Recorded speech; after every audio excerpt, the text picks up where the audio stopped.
नमस्कार, मैं निशान भास्कर। आप देख रहे हैं द डेली टाइड।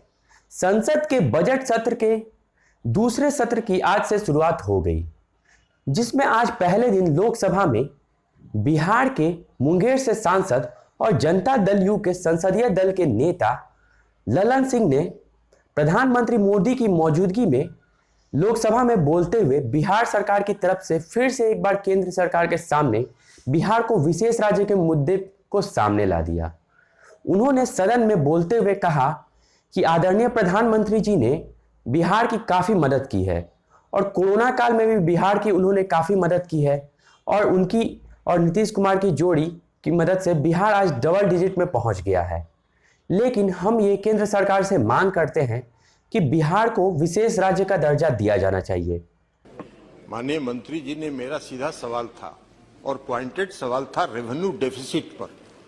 आदरणीय प्रधानमंत्री जी बिहार को मदद कर रहे हैं और कोविड काल में भी उन्होंने मदद की, ये हमने खुद ही कहा और भरपूर मदद उन्होंने की। हमने सिर्फ रेवेन्यू डेफिसिट का सवाल पूछा था कि जो 16 फाइनेंशियल मिसमैनेजमेंट वाले स्टेट से 17, उनको जब आपने 2,94,514 करोड़ रुपए का स्पेशल ग्रांट इंसेंटिव आपने उनको दिया, तो बिहार जैसा प्रदेश भी जो सारी मदद के बावजूद भी आज बिहार अगर विकास दर दोहरे अंक में है तो वो अपने संसाधनों के बल पर है और आदरणीय प्रधानमंत्री जी ने जो मदद की है उसके बल पर है। लेकिन हमारा सीधा सवाल था कि आप फाइनेंशियल मैनेजमेंट जो रेवेन्यू डेफिसिट कोविड काल में हुआ उसके लिए आप उसी तरह तर्ज पर व्यवस्था करेंगे, उसका उत्तर नहीं मिला। खैर, मेरा दूसरा सवाल है कि 15वें वित्त आयोग ने ही अनुशंसा किया है state specific grants. State specific grants में बिहार के 8 सेक्टर को आइडेंटिफाई किया और लगभग 2200 करोड़ रुपए का प्रावधान उसमें अनुशंसा किया है। हम माननीय मंत्री जी से जानना चाहते हैं कि जो पहले प्रश्न का मेरा उत्तर नहीं मिला, आप उस तर्ज पर बिहार को भी स्पेशल इंसेंटिव देंगे कि नहीं, और दूसरा कि जो 8 परियोजनाएं पर जो अनुशंसा किया है वित्त आयोग ने, 15वें वित्त आयोग ने, उन योजनाओं की स्वीकृति और राज्य सरकार को कब उपलब्ध कराएंगे। कोरोना काल में भी आपने बिहार की काफी मदद की, लेकिन देश के 17 राज्यों को एक विशेष पैकेज दिया गया था, तो हम ये चाहते हैं कि बिहार को भी वो मिलता। उस पर मैंने आदरणीय वित्त मंत्री जी से स्पष्टीकरण मांगा। लोकसभा में बोलते हुए ललन सिंह ने मोदी जी के सामने ही फिर से ये मुद्दा उठा दिया। अब देखना यह है कि इस पर वित्त मंत्री जी का क्या जवाब आता है और प्रधानमंत्री जी इस पर क्या बोलते हैं। इसको लेकर बिहार में राजनीति भी फिर से शुरू हो सकती है। माननीय अध्यक्ष जी, 15वें वित्त आयोग ने बिहार सहित सभी राज्यों को विभिन्न प्रकार की निधियों का हस्तांतरण करने के बारे में इन राज्यों की पात्रता के आधार पर सिफारिश की है।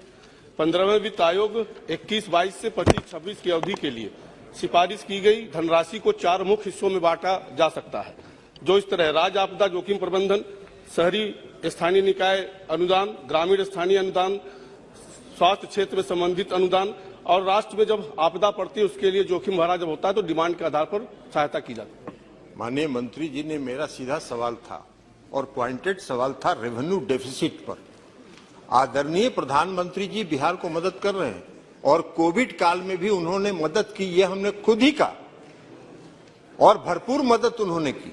हमने सिर्फ रेवेन्यू डेफिसिट का सवाल पूछा था कि जो 16 फाइनेंशियल मिसमैनेजमेंट वाले स्टेट से 17, उनको जब आपने 2,94,514 करोड़ रुपए का स्पेशल ग्रांट इंसेंटिव आपने उनको दिया, तो बिहार जैसा प्रदेश भी जो सारी मदद के बावजूद भी आज बिहार अगर विकास दर दोहरे अंक में है तो वो अपने संसाधनों के बल पर है और आदरणीय प्रधानमंत्री जी ने जो मदद की है उसके बल पर है।